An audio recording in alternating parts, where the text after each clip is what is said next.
vibrantly in every aspect of their lives. Thank you so much for joining me today. And if you don't know me, my name is Bette Vargas. This is my channel, and I am your resident menopause maven. We are having some technical issues here today, and guess what? We are going to work through them all. Yes.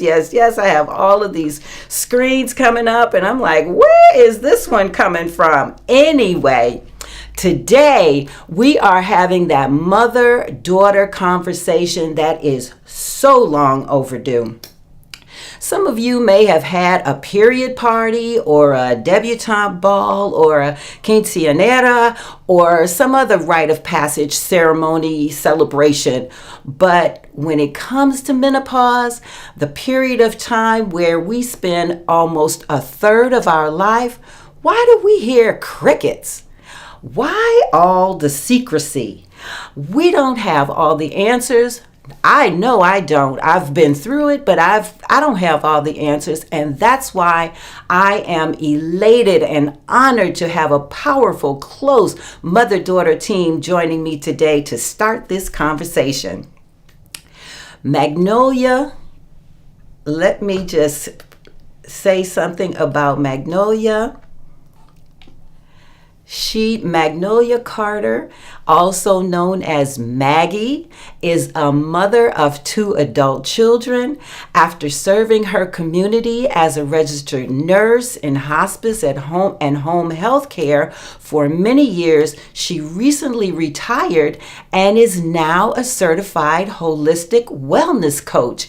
And she is also a death doula. Maggie believes that our health is our priority.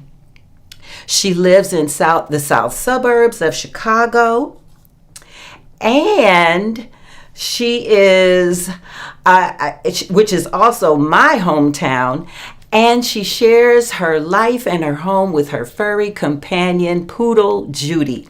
Now, what's happening is, what's going on today, and I just want to let you know, is that Maggie is having some technical issues. And so she may drop in and out, and we just want you to know that, but she is here and she is ready to go. Anyway, now that's Maggie. And we are now also going to talk with her daughter, Amberly. Amberly Carter she holds a master's degree in education. She is a social justice educator and a digital business manager. As a DBM, she helps video content creators run their live shows, and she manages the back end of their live show business. Amberly is also a cousin of Emmett Till. Now, if you don't recognize the name Emmett Till, go look it up. Do your homework. And as a philanthropist, she is dedicated to helping families impacted by racial injustice by providing education and resources for digital mobilization. Ladies, welcome, and thank you so much for joining me today. How are you guys? Thank you so much. Now, before we begin this conversation, let me just define the 3 stages of menopause. So, premenopause is the time. Here we go. We're going to get Maggie back in here. Premenopause is the time when your cycle is regular and menopause is just not in your vocabulary. Perimenopause is when your menstrual cycle is in its beginning stages, your periods become a little irregular, and as your estrogen levels fluctuate, you may experience some of the signs of menopause like hot flashes, night sweats, and mood swings. And there are other signs of perimenopause, but that's a completely different conversation. And then postmenopause is after you've been without a period for 12 months. So, what we are discussing today is the relationship between mother and daughter and how that conversation comes to be. Now, Magnolia, I want to share with you that my mother died when I was between 10 and 11 years old. So I missed that mother-daughter milestone and all the other ones behind that. You and I are in the same generation. What do you remember most about any conversation you may or may not have had with your mom? Oh, we've lost Magnolia. Okay, so while Magnolia is coming back, Ambi, tell me about your experience. When did your mom talk to you about menopause? That's so funny. So she and I were just having this conversation today, and she was like, "I don't think I ever talked to you about menopause." And I was like, I'm not sure if we specifically talked about that, but I think that we've talked about different stages of it, right? So Okay. premenopause, obviously, we've had that conversation. And for me, premenopause was a really strange experience because when I was in eighth grade, I got my period for the first time. And I was totally shocked because I was a lot younger than the other girls. And Mm. I only had it, and I had it for a very short time, and then it went away, and I didn't get it again until I got to high school. So it Ah, was strange. It was very strange. And then she yeah. talked to me about what that meant, right? And Mm-hmm. essentially, it was just, you can have babies now. Yeah. You know, you can have babies Be now. careful. Right. Tighten it So up. there's that Keep the legs conversation. It's like, closed. so I don't want to have this talk with you anymore. Right. And so that's probably why we haven't had a conversation about menopause again, because it was just terrifying at the age of 8, or in eighth Yes. grade to hear that. I hear you. So, And my daughters, well, I have 4 children, and my daughters, well, one of my daughters is your age actually, and the older one is a little bit older. But in my household, I was like, you guys have to know everything. And so what what are we going to do? I had every book that was about sex. I had every book that was concerning the life changes, whatever you could think of. Whatever television show, whatever documentary was on, I was there. I had the information, and to the point where they were saying, "Mom, it's too much. It's too much." well, we So, come from a pretty conservative family, first of all, and I think that weighed in on talking about menopause because it might have been seen as almost taboo in my family to have that conversation. Now, my mom is not your average mom. She's a little bit quirky. We'll just say she's quirky, right? And so she likes to test the boundaries, and so she does have these conversations, especially as a nurse. So she's educated as well. But I think for me, I was the one who was like, no, we can't have this conversation right now. What is happening, right? And very shy about the topic. And so, I know that being a member of the Church of Christ, right? We're very mhm. conservative Christian. And so I know that probably also played a part in why our conversations were very limited around, our bodies as women. Yeah, got you. I know because my upbringing is the same, and I might be considered quirky as well. So when but because I wanted my children to know everything, and because I didn't have a mother to guide me through that situation or through that phase of life, I didn't know exactly what to share. So I was like, okay, I'm going to share everything. So So it was And then they're like, Mom, too much, too much. Right. They were like, no, come on, Ma, it's too much. I don't need to know that. But the good thing about it was that they were comfortable enough with me to share what was going on with them. And not only were they comfortable, but they were also comfortable enough to bring their friends home and talk to me about their situations. And then I was like, no, I don't, TMI. Too much information. Yes. Too much.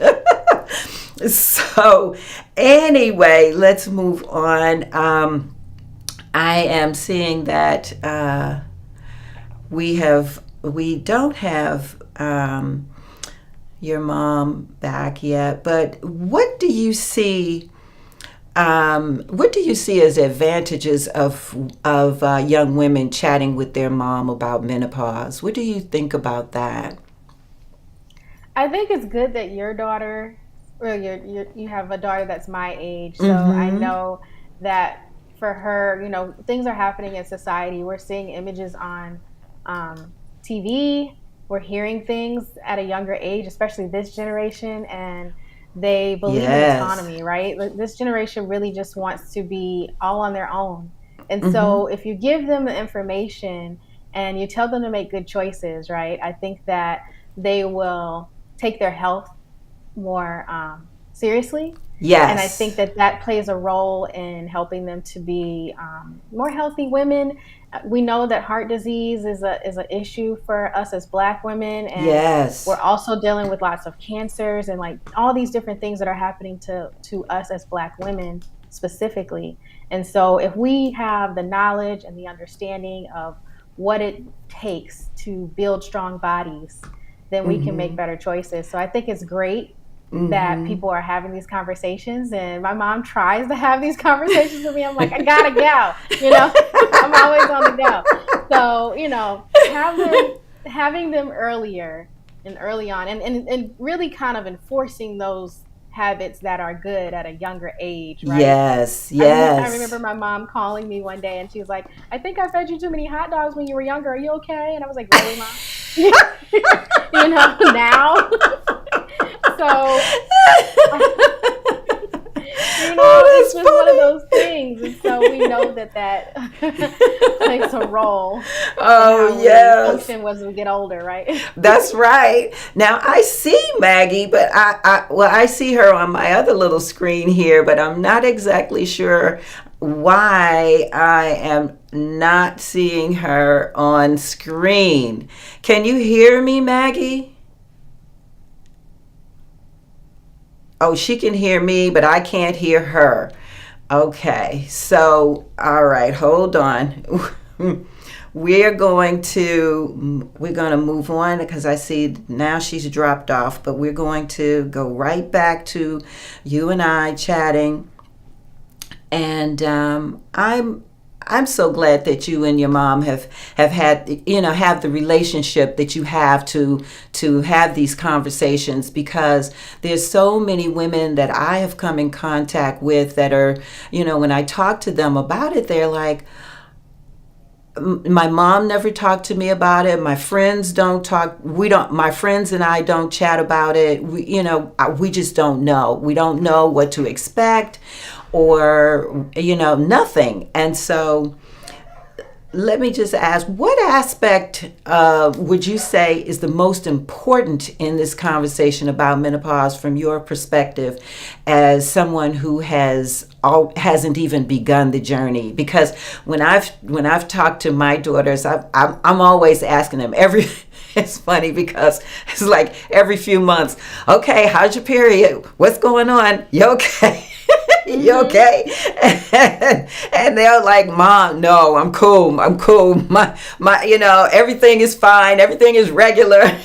Yes. My friends and I, my youngest daughter, the one that's the same age as you, she's like, no, my friends and I, we don't even talk about that. So what do you think, from your perspective? I think One, letting your daughter know that it's okay to have this conversation. Mm-hmm. My mom always talks about her menopause, right? Like she talks about her body. And I Okay. think that she creates a space which would make it easy for me to have that conversation. But because Yes. I'm so conservative, it's really not her. Because, like I said, she's quirky and very open. And I think it's really more me who's been Mm-hmm. like, why are we talking about this? But she has really made it very okay to have these conversations. And I think one of Good. the things that she's talked about with me is, my health, and Mm-hmm. talks to me about what is going on with my periods, right? So, is it normal to have? Uh-oh. Oh, oh. Okay. Is it normal to have the Mm-hmm. cramping be so hard? I've had very complicated periods and menstrual cycles my entire life, Mm-hmm. and they're difficult. They are painful, and so she's talked to me about what's normal, what's not normal, when I should be going to see my doctor, what Mm-hmm. she believes I should be doing to be healthier, and when I don't need to go to a doctor, right? Because it's great to have a mom that's a nurse, save yourself some Yes. money, right? Yes. So I don't always have to run to a doctor about everything, because I can go to her and Exactly. say, is this a problem? Is this something that I should be concerned about? And I have done that a couple of times. Well, more than a couple of times. I've done that throughout my life. Yeah, I totally get that because I have several nurses in my family, and now my daughter is a nurse, and so I'll be like, "Well, what's going on here? What are these numbers? What does this number mean?" And it's Yeah. not even her area, but she's good because she loves to research and she'll just look it up. Well, listen, while we have while we have Magnolia on the line, before you drop off, let's talk about your experience. Did you remember what did you remember most about any of the conversations, or did you even have any conversations with your mom or any elder female in your life when you were younger? What was your journey? Uh oh. You're mute. Oh wait, hold on. Let me see if I can unmute you. Okay, say something. Maggie, can you hear me? Oh, yeah. Okay, great, great. And you should be able to hear me. I can hear you. I can hear you But now wonderfully you're now. frozen again, so I'm not sure. Oh, but that's okay. Just keep talking. Uh-oh. Did you lose her? We did. We lost her again. Oh, Oh, jeez. Oh, here so she comes. sorry. Here she comes. Here she comes. Okay, let's see. All right, you guys. Let's see what happened. So Here she I'm back is. again. Yay! Okay, quick. What was your experience? Well, my mom, she had an early menopause, Okay. and there were a lot of things that went on with her that I observed as a teenager because my mom died when I was 18. Okay. So I observed her going through the menopause, and actually, when she passed away, she was actually on her cycle. So she was Oh. perimenopause. Uh, and for me, I just took note of a few things. And when I was actually going through the menopause, it helped me actually to understand what was going on better Mm-hmm. than she understood what was going on. So, Ah. and the fact that I was a nurse at the time, Okay. I think I had an early menopause too, because I started in my 40s. Mm-hmm. And maybe it was normal, but it didn't seem like it to me. It caused me quite a bit of mental and emotional distress. How I went through so? a lot of changes. I had a very stressful job, which may have Yeah. had things to do with it. But also, just at that time, there was a lot of things that I didn't understand that were going on psyche. I Right. understood the physical. Uh-oh. Oh, just when it was getting good. Yeah. Oh man. Okay. I see Oh, you. okay. Get there. You go. I see Okay. you. Okay. We got you. We Oh got man. you. I'm in. Keep talking. Keep talking. Keep talking. Can you hear me? Uh-oh. I don't think she could hear you. I don't think she could hear me either. Oh, geez. Okay. Okay, here she comes again. Let's see what happens. All right. Wow, she has, and this is what I love about you guys. Okay, can you hear me? I can hear you, Okay. and you kind of freeze up, and I can tell when I'm about to go out. What I want to do is try to do it with my phone too, because that might help me to be able to stay in. I don't know. I I don't tried and I can get in. But anyway, um, for me, it was the emotional part of it that was very difficult for me. know. But I was able to think back to some things that I witnessed with my mom. And she would talk about somebody had a breakdown or they had and I figured it out. They were going through, quote unquote, as she would call it, the change. And she would talk Right. about they were going through the change and they had a breakdown. These people would literally become mentally incapable of doing what they needed to do. And Mm. I kind of felt like I was that way, but I do remember the hot flashes for real. That was a real thing. And I do remember some of the things I did that helped me to get through that time period. Yeah. Was your menopause natural or was it surgical or and what was you talked about seeing your mom and you said that it was pretty stressful, your job was stressful, but was it stressful with your mom and just going through all that you were going through at this particular time? How was your mental attitude during that time? Yeah, so I can say that again. My mom passed when I was 18, so Mm-hmm. her menopause happened way before.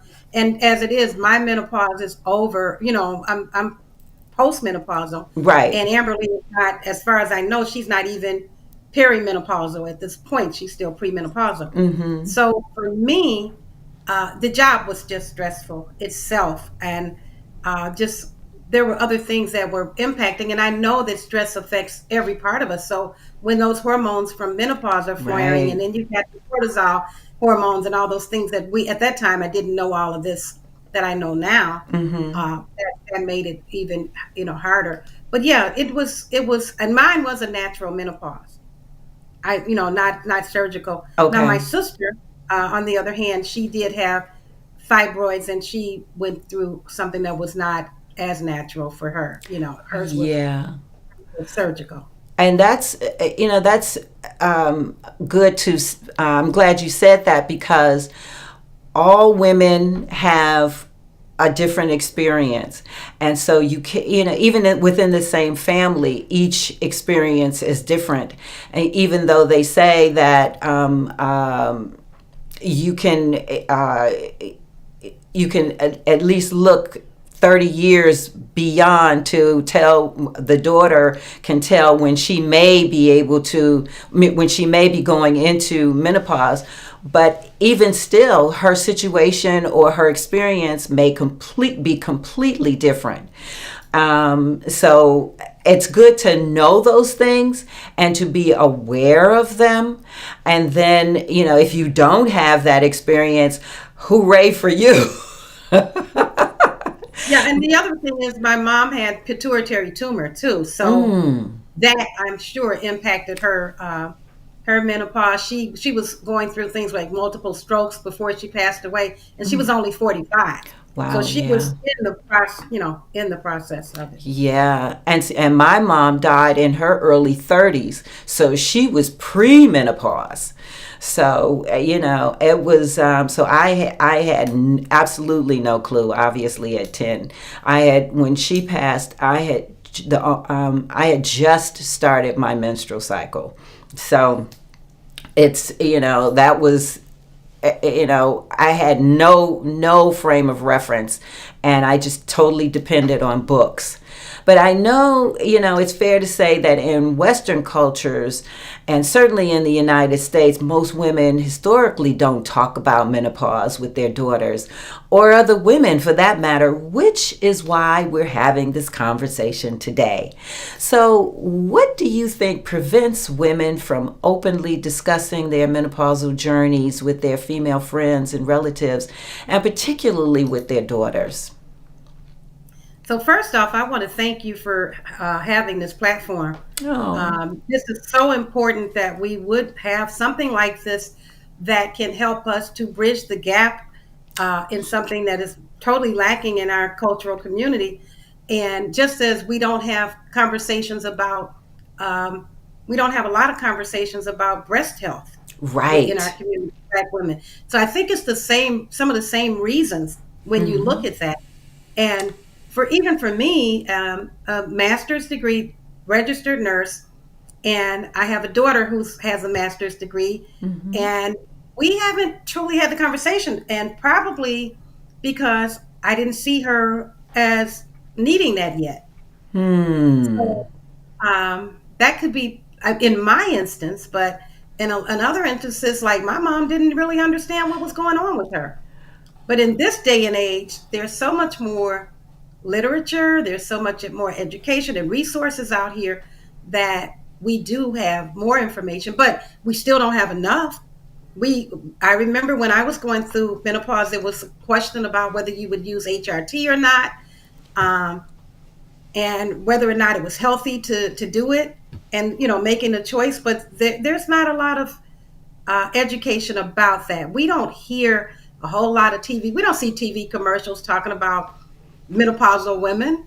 You might see some about breast health, but not so much about women's health as we should hear it. We hear a lot about arthritis and diabetes.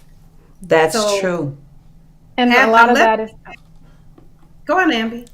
Yeah. a lot of that is how society views women, and we haven't done the research on women, right? And so a lot of that has to do with our value as women in society, Yeah. and us being deemed important enough to do research around our health and what matters to us, and what keeps us healthy and well. And so that plays a huge part in it, I would say. And then also, I think the conversations aren't happening because there's the assumption that we already know, right? Oh, we Hmm. already have that information, or you'll receive that when you need to, right? When you're ready, the teacher will come, or whatever the old adage would be to describe that, right? I think there's some assumptions made around Hmm. what it means to take care of our bodies. That's very interesting. Well, I know that the studies are not done, and you're right, that does say something about our value as women, Amby. And also, let's take it a step further and say, look at where we stand as African American women, because we present differently on the menopausal spectrum, and the studies just are not done on us. And quite frankly, I've asked women and nurses as well, why there are no studies being done on us, and they say because we don't show up for the studies. My next question is why, and the answer to that is because we don't trust the medical system.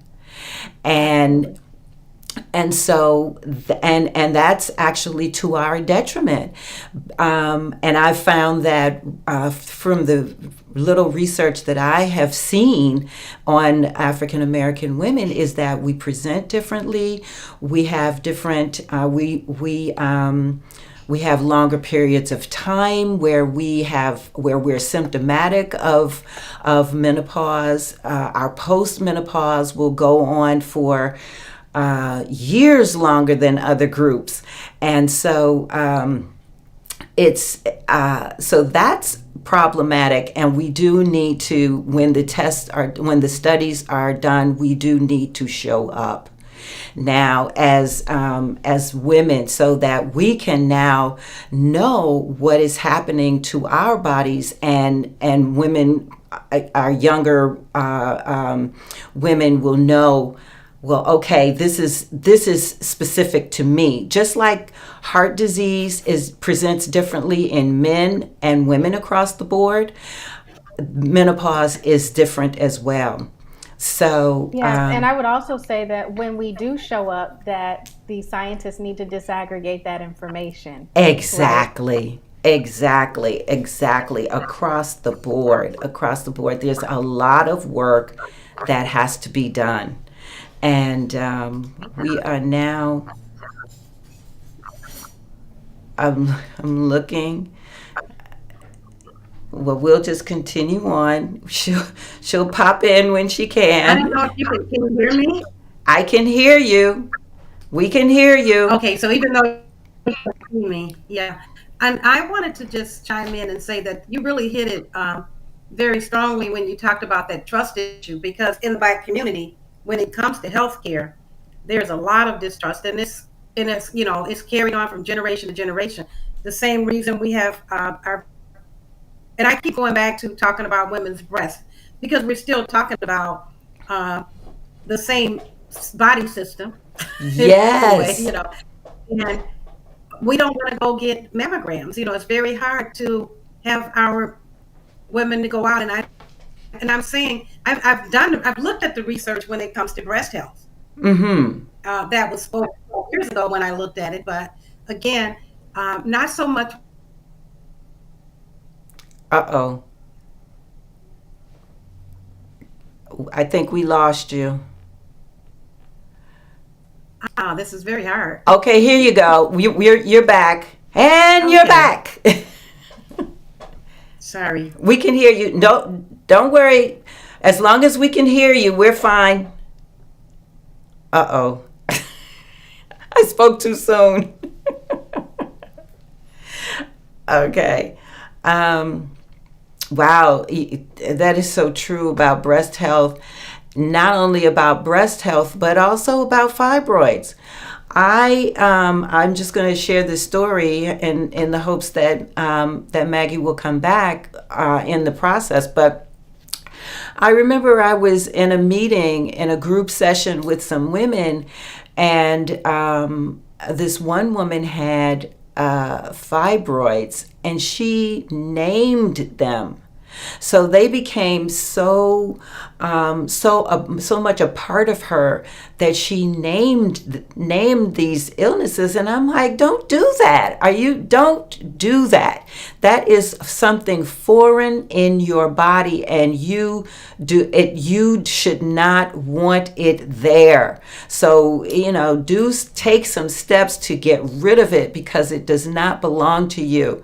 And so that was something that we have to get a handle on. We have to just really come to grips with the fact that these things are not normal.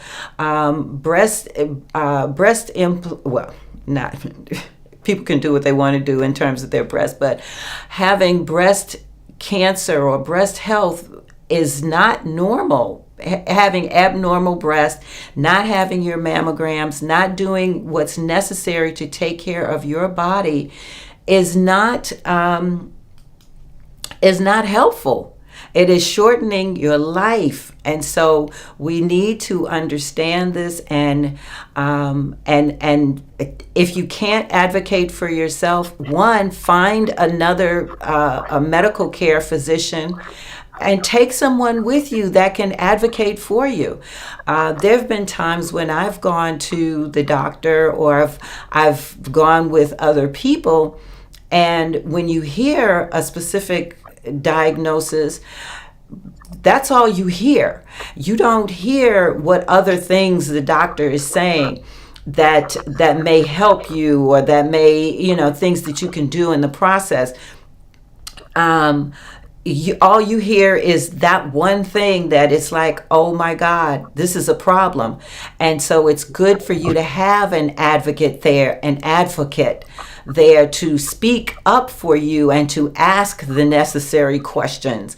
And so, Ambi, it's great that you have a mother that is a nurse that can share with you exactly what's going on. And shout out to the nurses, because the nurses are, all respect to the doctors, but the nurses are the ones who see the patients on a regular, and they are the ones that know exactly what's going on with the patient. So I am, and I didn't learn that until my daughter became a nurse. So, I mean, I knew a little bit about it because I had cousins, but not to the extent that I know now with my daughter. So I want to share with you. Okay, please do. This morning, actually, I don't know if you're an Audible listener, but I listen to a lot of audiobooks, and I was listening to an audiobook called Everyday Magic by Maddie James. Okay. And she's an influencer, Mm-hmm. and she talked about her experience with fibroids. Okay. And she said she had 3 really large ones, and she had gone to the doctor, and the doctor told her she'd never be able to have children. And in her late 20s, they told her that she should, just accept that, and to have some surgeries, if you know what I'm talking about, to make that happen. And she disagreed, and she got a second and a third opinion. And it wasn't until she had her first daughter that something, I would say, miraculous happened. They went in to check on the baby, and they found that the largest fibroid had disappeared. Wow. Totally disappeared. And so her baby had cut off the blood flow to that fibroid. And so it just, I guess, became one of those situations where, she prayed it away, or so they would say, right? You know how Black folks do. Absolutely. We lean on the Lord and say that it's faith. And so Absolutely. she credits that to her prayer life. Having had that change. I believe it. And also, diet.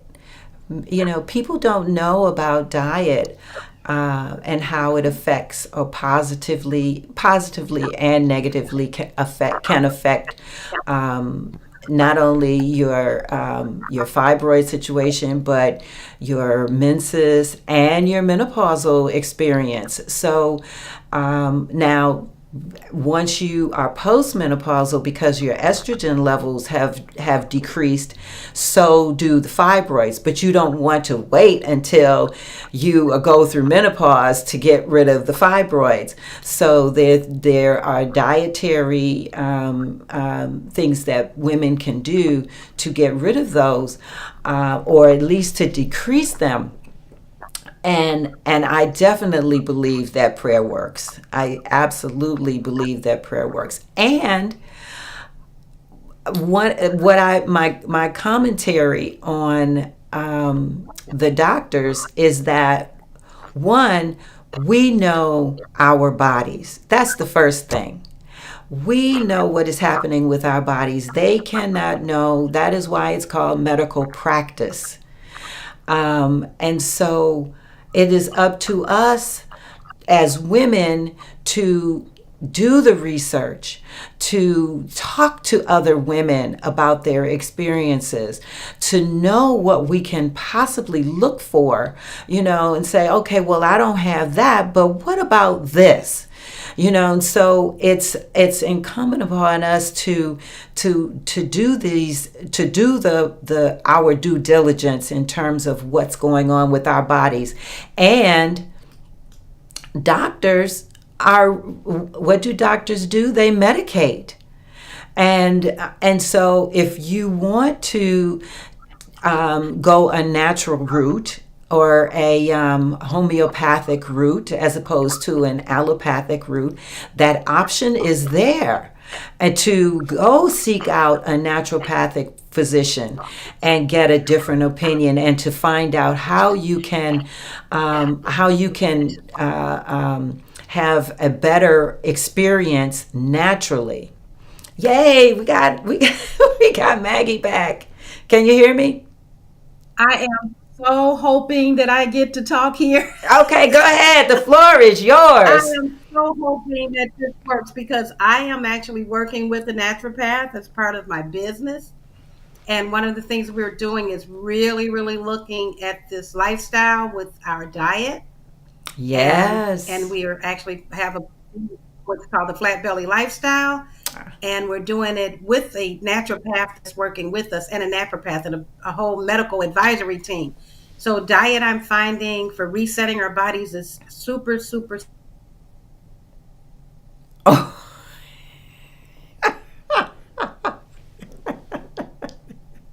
okay, go ahead. Sweet, sweet, sweet. You froze for a minute there, And but go wisdom. ahead. Yeah. Yeah, I was just saying, yes, yes, yes, this is so good. I'm so happy that you're saying this. Yes. Now, let me just ask you this. You know, some women entering perimenopause, they want to know whether or not they should start hormone replacement therapy. And you mentioned this a little earlier in the conversation. And, they, excuse me, they think about it as a way of dealing with the hot flashes and the mood swings and the dry vaginal dryness and all of that. Did you have that? What was your experience with hormone replacement therapy? Did you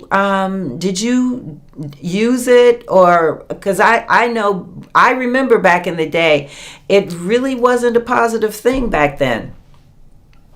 That was really hard for me because I may have done it a tad, for a very, very short time. Mm-hmm. And then I used the Shackley menopausal balance support thing for a couple of months. And that I don't know if I was at the end of my menopause or if that helped me, but that helped that last 2 months. It helped with everything.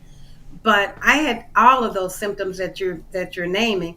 I did not do the hormone replacement therapy, and I was thinking the other day, preparing for this, I wonder if it would have been better for me Mm-hmm. had I done it, because I really believe that menopause was part of the reason I had some really bad problems in my marriage at that time. Because all of Oh. that happened. As I'm thinking about it in retrospect, all of these things happened at one time. So it's really hard. I couldn't direct someone else because I haven't done any of the recent research. The Mm-hmm. things that I've learned were over 10 years ago. So you're the person that I would look for to see what is research saying about that. Because I'm curious to know. Well, that's a whole nother conversation. And so we'll have to do a part two Okay, because I'm on interested in learning that. on that one. Yes, yes, yes. But my personal experience, I will say that I did not go the hormone replacement the hormone route, because there was a woman who I had a conversation with, and this was before I knew that every woman was different. She had taken the hormone replacement therapy, and she stopped. And when she stopped, she said that all of her symptoms came flooding back, and I was like, "Oh no." I don't want that. So I'm not going to do it. So anyway, that was my experience, and I didn't. I felt like I've always erred on the natural side of health and wellness, and so I've gone the healthy route, the natural route. I should say, and. So and one of my mentors said to me, I asked her about it, and because she's like 20 years older than me, and her response, how elders are, she said, well, when I have a hot flash, I turn my fan on, and when it goes away, I turn my fan off. I was like, okay. It was just that matter of fact. And so and I think that that mindset helped me because I didn't take menopause so seriously. I didn't, it was for many, many years before I had a hot flash or a night sweat. And so it was only when I started doing research and stressed myself out. But if you think about it, it's we tend to want to throw medication, Western medication at everything because we want to get, fix it quick. We want everything to be Right. microwavable, and we're not willing to let nature take its course. Just like we want to go get bariatric surgeries and certain things. And I'm not knocking anybody for decisions that they make, but my point is that we have a body that is an energy source that we connect with nature for a reason, and we just need to maybe, I believe now at this point in my life, in doing things from a natural aspect of what my body needs. And that's why, even though I'm still a meat eater, I'm really, Mm-hmm. really cutting back because I'm trying to do what's natural for my body. Mm-hmm. Mm-hmm. I understand that. I am not a meat eater, and I don't have any problem with someone else that consumes meat. I don't force my lifestyle on anyone else because everyone makes their own choices, and we do what's best for us. It's just my focus is do your research, know your body, know what it is that is affecting your health, and then act accordingly. My With regard to everything that I do, I know exactly what my triggers are with regard to hot flashes and night sweats and all of those other symptoms. I know that, and so I act accordingly. And if I'm if I want something like spicy, then I'm going to have it, and I'm going to know, okay, well, I'm going to have a night sweat. And I just deal with it. Now, Ambi, we're waiting for your mom to pop back in. Okay. And so when you think about menopause as a future experience, what are some questions that come to mind for you? Well, I think I guess I'm curious to know what were some of the first symptoms that others have had, so I know what to look for. Right? That's like the Mm-hmm. first thing that comes to mind is, how do I know it's approaching? Okay, so I can help you with that. The first thing to look for is your menstrual cycle. That's the first thing that you want to look at.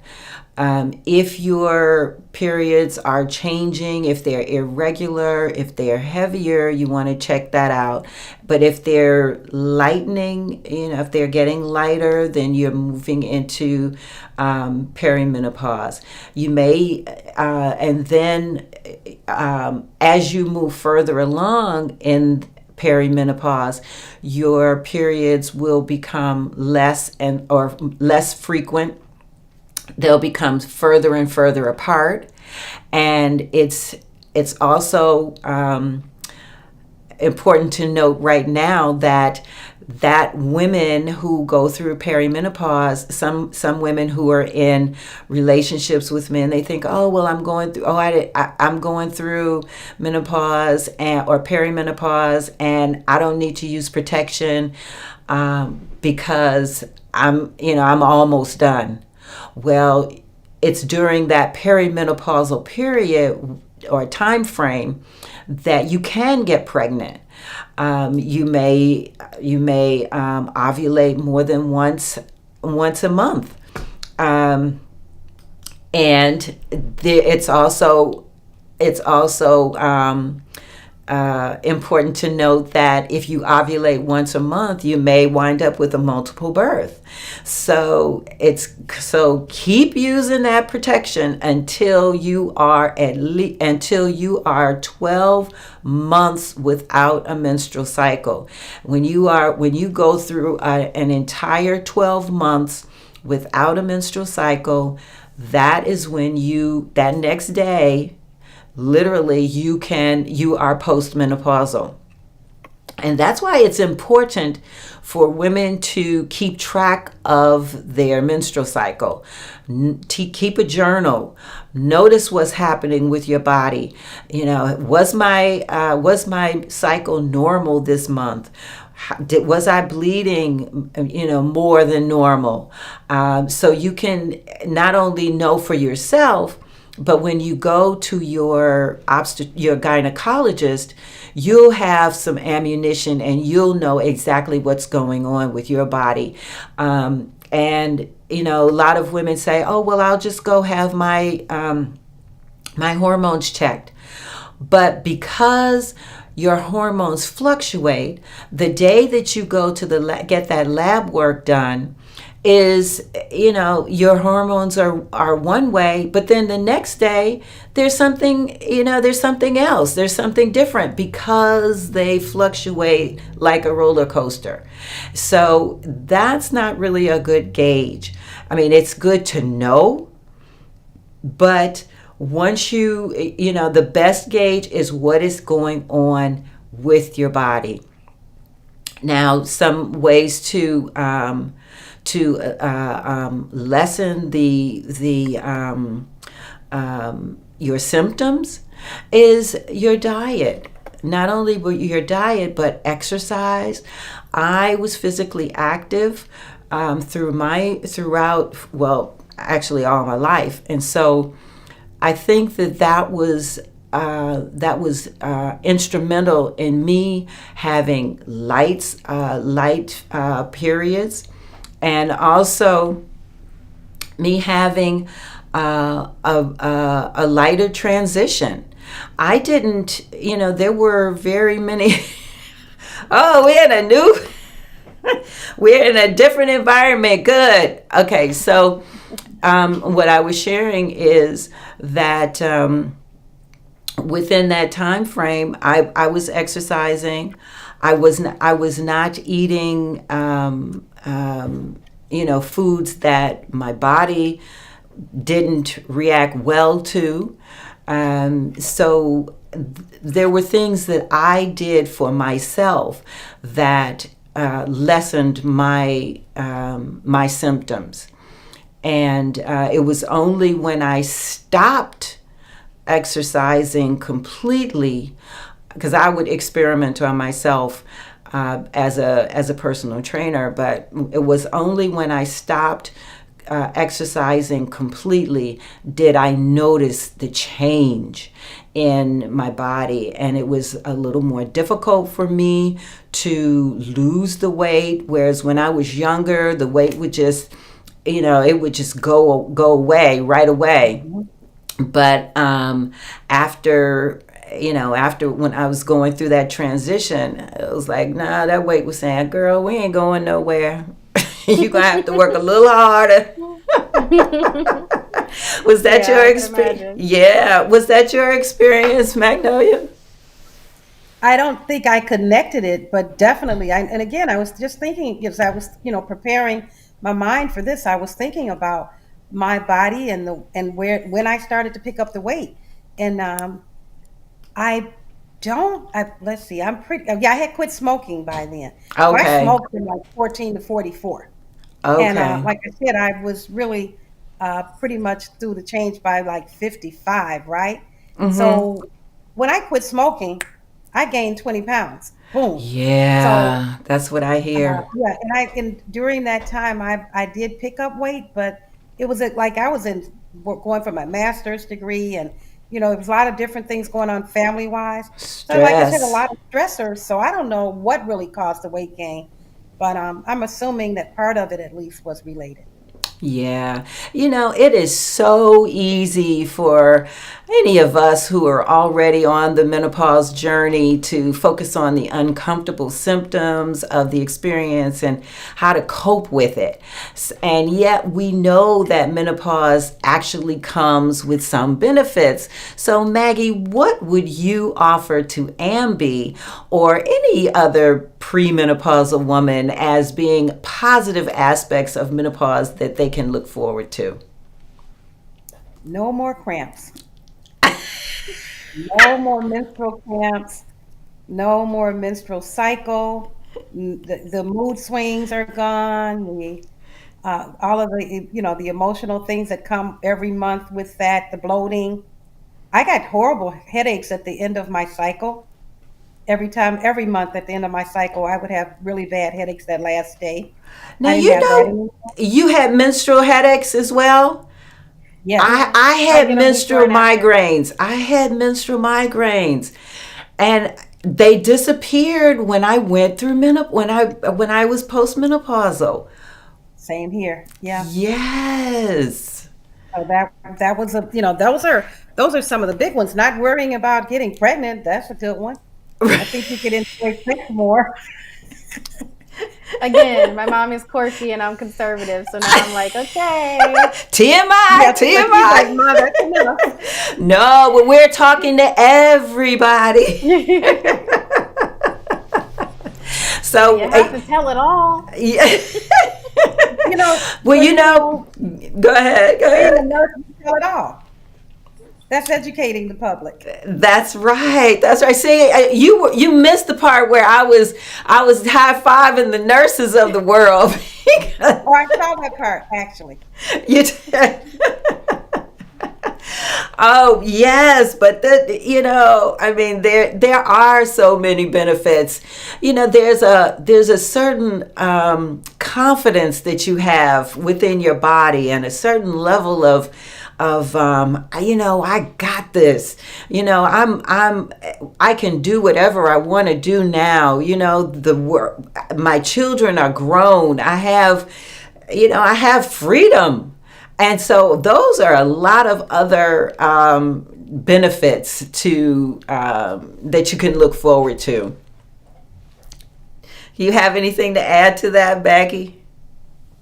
Yeah, well, I think that all of that's great. The again, though, life has a way of throwing us a curveball because many of us are in the sandwich generation at that point. We're taking care of our parents and our maybe, if not our children, our grandchildren. A lot of us are Hmm. still having to take care of that next generation of grandchildren for whatever reason. So even though God had a plan for when we would go through menopause and a plan for marriage and a plan for how the home should look, we have not always done what God wanted us to do. And that has impacted us at that time of life when we are going through that stage of menopause, when we should be experiencing all the things we've said that are positive, but we still, and I guess it's still good because we don't have to worry about all those things, so we can focus more on those other things that we have coming in our life that we have to take care of at that time too. Yeah, But I that's love that fact you spoke of the confidence. yes, absolutely. And we have the wisdom to deal with those situations that come up because if we were my younger self wouldn't know how to handle the situations that I may encounter now as someone who's a little older and wiser. So that's a benefit as well. It's a benefit and a blessing to be able to one live this long and to be able to share our experience and share our knowledge based on our experience. So, Ambi, as a millennial content creator and influencer, what would you say is important for someone like me to remember when trying to bridge the menopause awareness gap with premenopausal women on social media? Wow, that's a good question.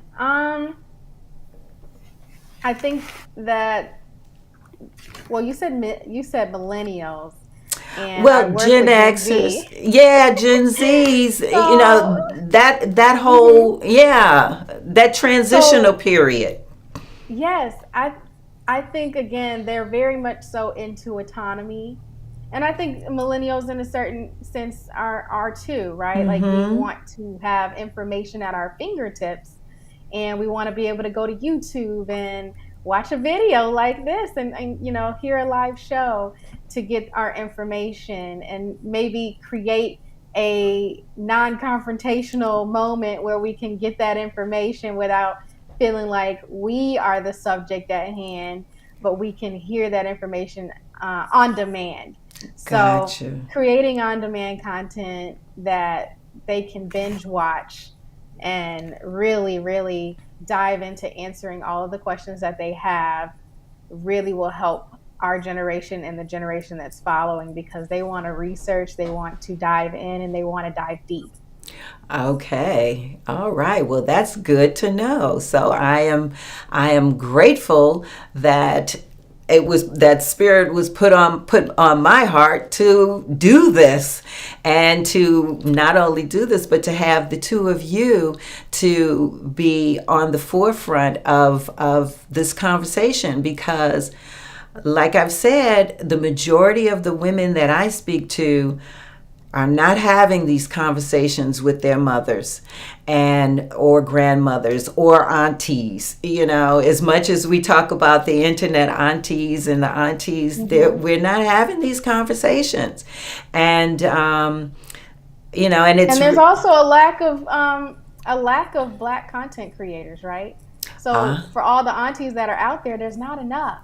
There's not enough aunties. okay. Well, So you're I'll important. I'll be an internet auntie. You are important. And this matters. This conversation matters. It does. It absolutely matters. It absolutely matters. So, knowing that menopause is inevitable for you, what, if anything, would you do to make your experience a little easier now that we've had this conversation?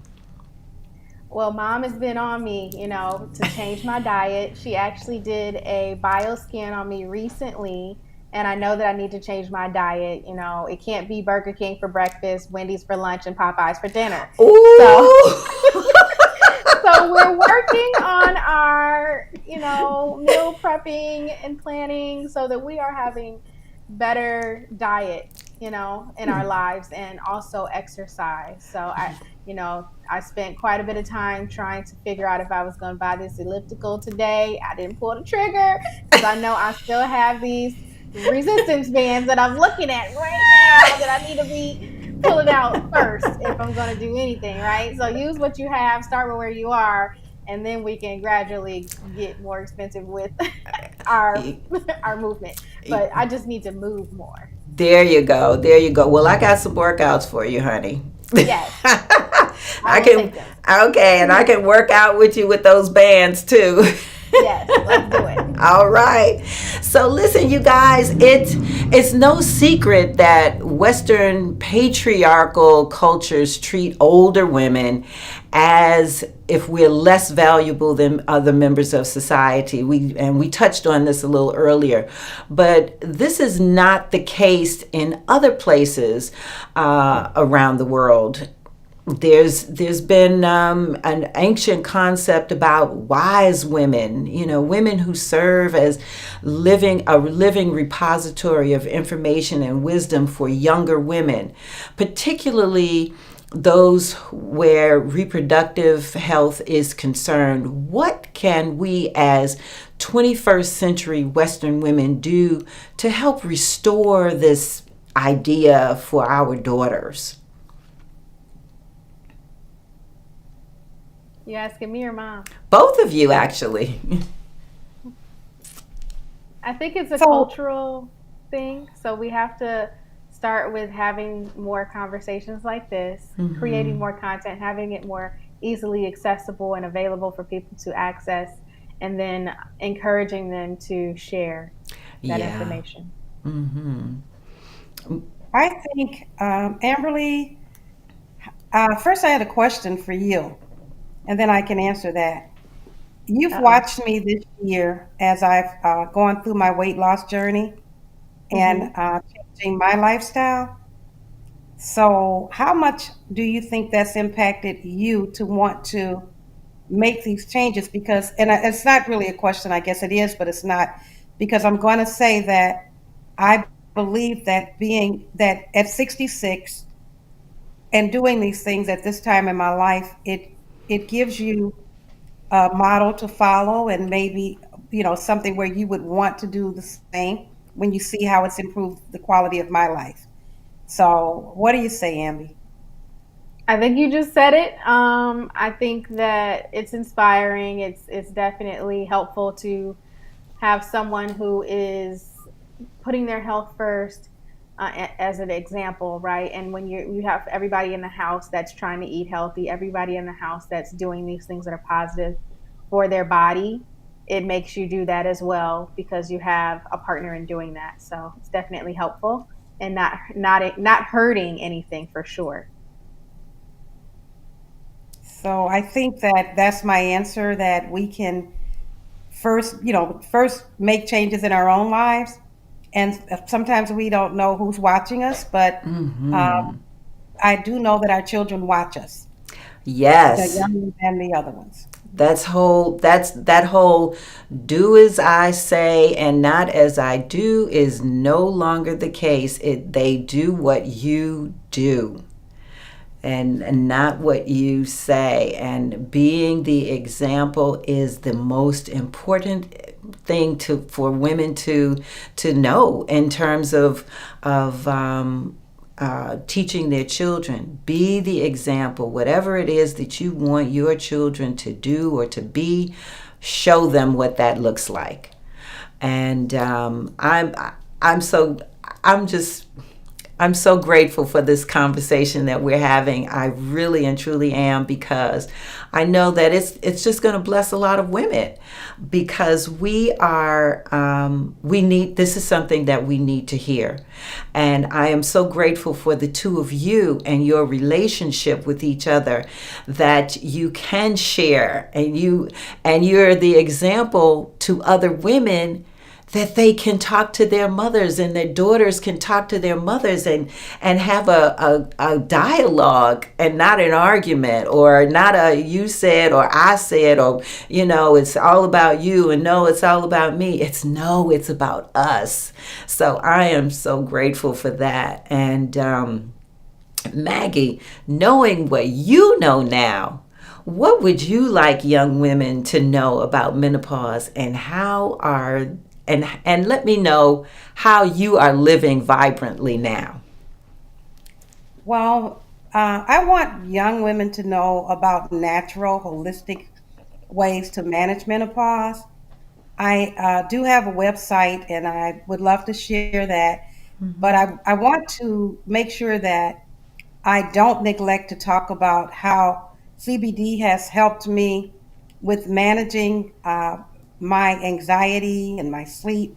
And we have a doctor that does talk about different uh, things that we go through in life, and how CBD and having a healthy lifestyle, a wellness trip, helps with that.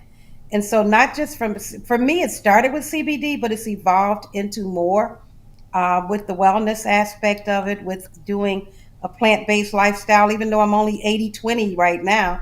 My goal is to go to 100% plant based at some point, and just to help to share with people the importance of taking out chemicals and unnatural things in our bodies, and getting more whole foods and more exercise, as we talked about, and healthier lifestyles. And my title that I go by is Leaf Doula. Ah. I'm also a end of life doula, so I kind of combine my holistic part of my life that I'm sharing and educating the world from. And it's with Leaf Doula. So it's at leafdoula.com, would take you to my website, or leafdoula at wakana.com. Yeah, I was going to But ask there's you a lot about more that. information there. Pardon me? I was just going to ask you about your work as a doula, and what is it? What type of work are you doing? Tell us about your health coaching and how that works with you being a doula, a death doula. Well, I'm sort of like in a transitional stage with it. Mm-hmm. So it's a I am trying to figure it out, and the universe is bringing it into existence. I got a call today. I haven't talked to Amberly about this yet. For working with a family who has recently lost a loved one to police violence. So it'll be a different aspect of doulaing than I'm used to or than I expected. But I've been asking God to show me where He wants and how He wants me to use this. And it has been that I've worked with people just with dealing with a lot of the symptoms that they have to manage at the end of life or in life in general. So, sharing with them how eating healthier or eating differently helps, or using the CBD products or the wellness products that we have is helping. But mostly, I haven't done doula in the traditional deaf doula way lately. Mm-hmm. I've done it in the past where I've actually done vigils at the bedside at the end of life. And we do use a lot of CBD products or cannabis products with people who are going through end of life because they have secretions, they have anxiety, they have pain, they have sleeplessness, they have a lot of things that go on that it's used for traditionally. Mm-hmm. And so I'm just sort of at this point combining what I'm learning, and I'm just now moving into the coaching aspect of it. I've done the doulaing, but not considered it as coaching. And now I'm looking at it as wellness coach more so, and kind of combining all the hats. I got you. Yeah, and I love that, and I will give you an opportunity to share your website again. But I wanted to ask Amby, can you share with us a little bit about your work as a digital business manager and your racial justice Philanthropy. philanthropy? Thank you. Yeah, no Let me problem. take a drink of water. No, it's okay. So, I am a digital business manager. I help folks who have online businesses run the back ends of their business, particularly looking to work with video content creators because I have learned quite a bit about how to manage this thing called live shows or live podcasts. And Amazon Live is now a big thing, social selling and selling through live stream.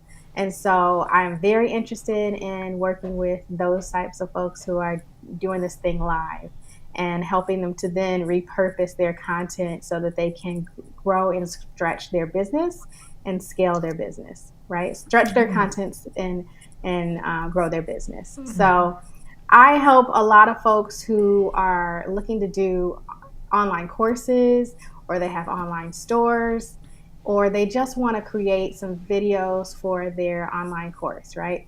Mm-hmm. So I'm here to help folks who, okay, I see mom finally figured out how to put her correct website up. So we'll get that up in a moment. But, so that's part of it. But the reason I do that is because I would love to be a showrunner and someone who's helping folks to get their shows up and running and make them more impactful, Mm-hmm. right? Impactful shows and shows that really are doing the work that you're doing right now to help our community.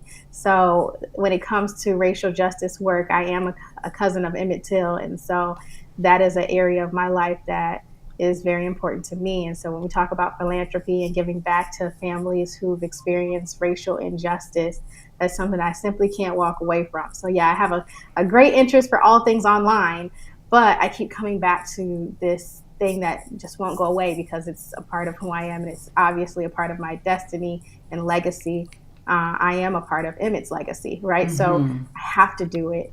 It keeps calling me. And just so you know, my 9 to 5, I work in diversity, equity, and inclusion work for a STEM academy. And so Yes. I've been in higher ed doing diversity, equity, and inclusion work for over 15 years, almost 20 years. And so I've always been doing racial justice work, social justice work. And this is one of those moments where I'm like, okay, now I can give back from the proceeds that I receive, the profits that I receive. I can pour back into that community and help impacted families to do the work that they need to do for their memorial foundations, to get them up and running, to have their back end of their businesses running properly, making sure that they're managing their projects, managing their teams, and managing their systems in a way that will help them to grow and to really mobilize the masses and get them behind their mission statements, because that's what it's about, right? Like, what do they want? What's their mission? What's the demand? And how do we get people to rally behind and support that cause so that we can make a bigger impact in our community and end whatever racial justice their family had to endure, so another family doesn't have to go through that again. Well, when I hear the words phenomenal women, you two come to mind. And I am so, so honored and grateful for you, Amberly and Maggie, for coming and joining me today. This has been a joy. It's been fun. It's been, and the fun part about it was you popping in and out, Maggie. Right. And I'm so grateful for you sticking with us. And I appreciate the gift that you two are to the world. I really and truly do. And so I want to give you this opportunity if someone is wanting to contact either one of you or both of you for the work that you do, please let us know how they can do so. I'll let Mom go first in case we lose her. So Yeah. I put it in the Right. chat and I got it right finally. So I put my email, which is Magnolia Carter at sbcglobal.net, and Okay. then my website for my business is leafdoula.wakana.com. Okay, and doula is DOULA, correct? Correct. Leaf, Yeah, LEAF. Yeah, leafdoula.wakana.com. You put it in your web browser. Takes you right to my website. Okay, and we will put that information in the description or in the comments or the description. So you will have that. And then, Ambi, where can people contact you? So if you want to email me, you can contact me at amberly@helloambi.com. My website is helloambi.com, and you can find me on Instagram at helloambi.com. Well, at helloambi. Okay, great. Thank you so very much. And thank you all for joining me today. I am sending you a complete virtual hug, and I want, if you enjoyed this content, if you enjoyed this live stream today, please click subscribe and hit that notifications bell. Leave a comment if you have a topic that you would like for me to discuss. I want to say see you soon, and always remember, it's your life. Live it well.